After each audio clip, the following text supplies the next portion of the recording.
Assalamualaikum warahmatullahi wabarakatuh. Jumpa lagi kita di Serba-Serbi Informasi. Hari ini kita akan membahas tentang pencairan THR PNS. Wah, penasaran kan? Kapan tuh waktunya? Nah, untuk itu sebelumnya tolong subscribe dulu channel ini ya. Subscribe itu gratis, nggak bayar dan berpahala. Terima kasih.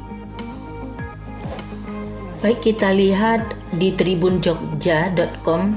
Headline newsnya pada tanggal 15 April 2021 hari Kamis, yaitu tentang kapan THR dan gaji ke-13 PNS, TNI, dan Polri cair. Berikut prediksi jadwalnya. Nah, kita lihat informasinya. Tribunjogja.com Jakarta, pemerintah akan membayarkan gaji ke-13 dan tunjangan hari raya bagi pegawai negeri sipil, PNS, dan anggota TNI Polri secara penuh. Pencairan THR dan gaji ke-13 diperkirakan akan dilaksanakan pada awal Mei mendatang. Jadi awal Mei ya Bapak Ibu ya diperkirakan.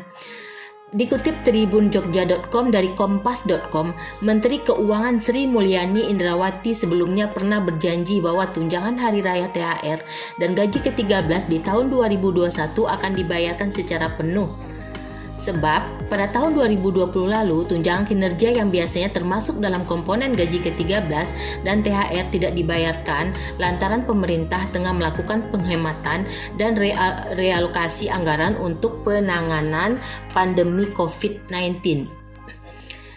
Gaji ke-13 dan THR sesuai polis sebelumnya akan dibayarkan secara penuh sesuai dengan tunjangan kinerja, ujar Sri Mulyani dalam konferensi pers RAPBN dan Nota Keuangan 2021 secara virtual Jumat 14 Agustus 2020 lalu.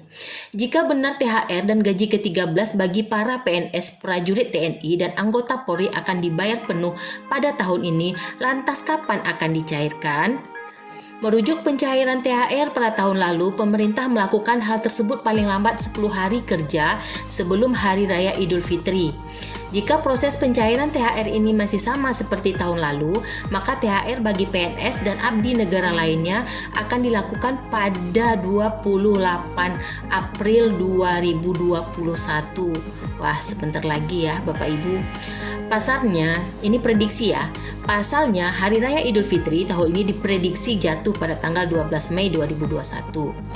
Sementara itu, terkait besaran THR yang akan diterima PNS pada tahun ini mengacu pada peraturan pemerintah PP nomor 15 tahun 2019, besaran gaji pokok PNS berjenjang sesuai golongan dan lama masa kerja yang dikenal dengan masa kerja golongan. Kita lihat lagi berapa besarannya.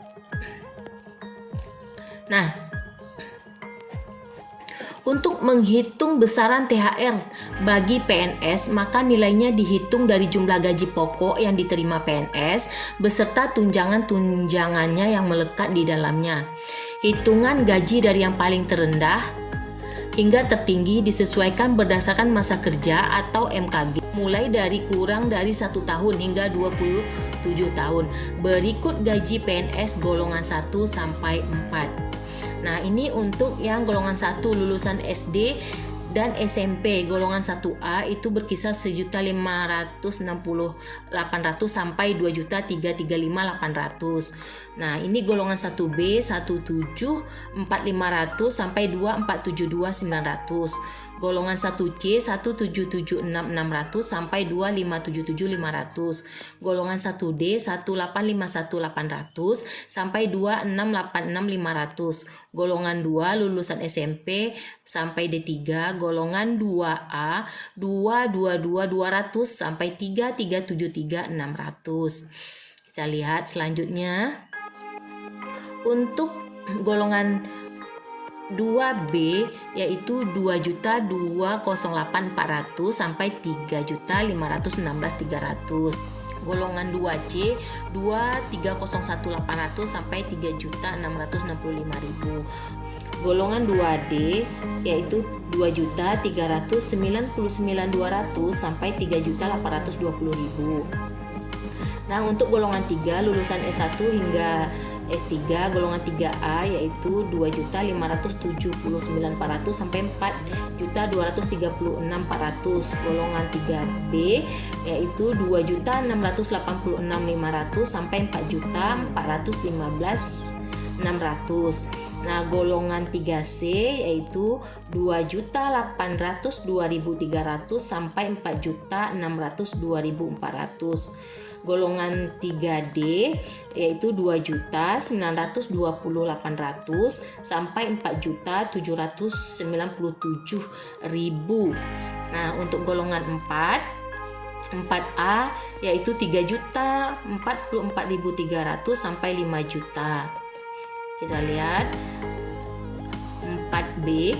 4B itu dari 3.173.100 sampai 5.211.500.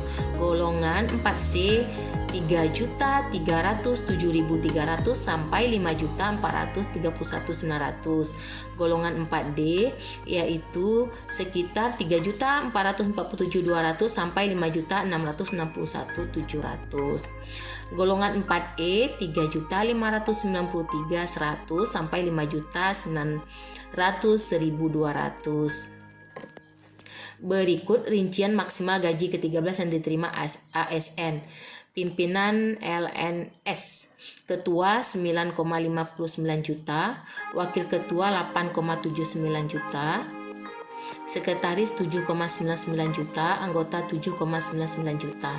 Pejabat non PNS pada LNS atau pejabat lainnya non PNS yang menduduki jabatan setara eselon 1 JPT utama atau JPT Madya 9,59 juta, eselon 2 atau JPT Pratama 7,34 juta, eselon 3 atau jabatan administrator 5,35 juta, eselon 4 atau jabatan pengawas 5,24 juta.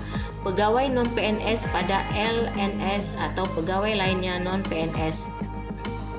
Pendidikan SD SMP sederajat, masa kerja sampai 10 tahun 2,23 juta, masa kerja sampai di atas 10 sampai 20 tahun 2,56 juta, masa kerja sampai dengan di atas 20 tahun 2,97 juta. Pendidikan SMA atau D1 atau sederajat, masa kerja sampai dengan 10 tahun 2,73 juta, masa kerja sampai di atas 10 sampai 20 tahun 3,15 juta, masa kerja sampai di atas 20 tahun 3,73 juta. Pendidikan D2 D3 sederajat, masa kerja sampai dengan 10 tahun 2,96 juta, masa kerja sampai di atas 10 sampai 20 tahun 3,41 juta, masa kerja sampai di atas 20 tahun 4,04 juta. Pendidikan S1 D4 atau sederajat, masa kerja sampai dengan 10 tahun 3,48 juta, masa kerja sampai di atas 10 sampai 20 tahun 4,04 juta, masa kerja sampai di atas 20 tahun 4,76 juta. Pendidikan S2 S3 sederajat, masa kerja sampai dengan 10 tahun itu 3,73 juta, masa kerja sampai di atas 10 sampai 20 tahun 4,3 juta, masa kerja sampai di atas 20 tahun yaitu 5,11 juta. Nah, untuk tunjangan PNS yang melekat yakni tunjangan anak, tunjangan suami atau istri, tunjangan makan yang diatur dalam Peraturan Menteri Keuangan PMK nomor 32 tahun 2018 yakni sebesar 35.000 untuk golongan 1 dan 2, 37.000 untuk golongan 3 dan 41.000 untuk golongan 4. Lalu PNS juga mendapatkan tunjangan suami atau istri yang besarannya sebesar 5% dari gaji pokok.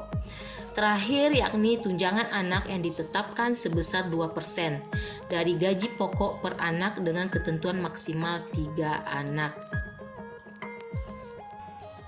Nah, artikel ini juga telah tayang di kompas.com dengan judul "Ini prediksi jadwal pencairan THR bagi PNS di tahun 2021". Alhamdulillah kita tinggal menunggu ya Bapak Ibu. Semoga segera dan bisa untuk berlebaran.